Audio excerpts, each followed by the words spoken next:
gitu kan, Little Tiger, klub di bawah umur 30 tahun. Itu semua adalah advertising. Jadi akhirnya kalau kalian mau cari entertainment ya di malam hari, kalian nggak ke kiri ke kanan. Kalian tahu, oke, gue mau ke tempatnya Holy Wings.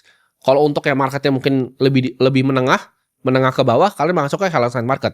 Kalau marketnya A+, kalian ke H Club di SCBD. Kalau misalnya kita lihat tadi, growth capex ya yang pertama. Kalau kita berinvestasi untuk capex seperti pembukaan outlet, itu top line-nya jelas ya. Jadi revenue-nya itu jelas. Sedangkan kalau kadang R&D dan advertising ini, kadang nggak kelihatan di depan mata. Kadang advertising bisa dibuang 10 tahun tanpa kelihatan hasilnya. Atau contoh misalnya R&D ya. Ini R&D ada contohnya sendiri nih di sebelah gua ya. Ini pasti nggak kelihatan, tapi ini ada air purifier di sini gua punya.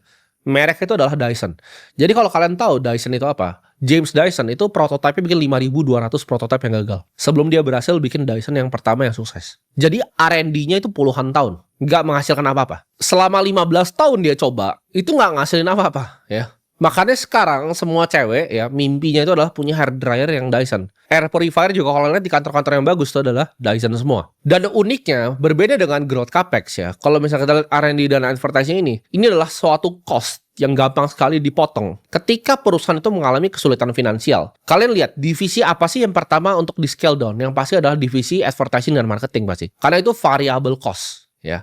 Itu paling gampang dipotong ketika bisnisnya ini mengalami misalnya krisis gitu. Krisis keuangan paling gampang ya udah potong aja advertising, jeder. Secara fundamental tidak akan terlalu berubah bisnisnya. Nah, capital allocation yang ketiga, ya kan kita udah bahas tadi growth capex, kita bisa pakai investasi untuk balik ke bisnis yang antara bikin central kitchen, kita bisa bikin outlet lebih baru. Yang kedua tadi kita udah bahas juga ya bisa R&D, bisa seperti Dyson ini, bisa seperti Nvidia, bisa seperti Coca-Cola di advertising. Yang ketiga adalah merger and acquisition. Atau biasa disebutnya kalau orang-orang consulting itu bilangnya M&A. Nah, ini adalah suatu capital allocation yang gue pribadi itu kurang suka ya. Jadi gue kalau lihat perusahaan yang suka M&A ini gue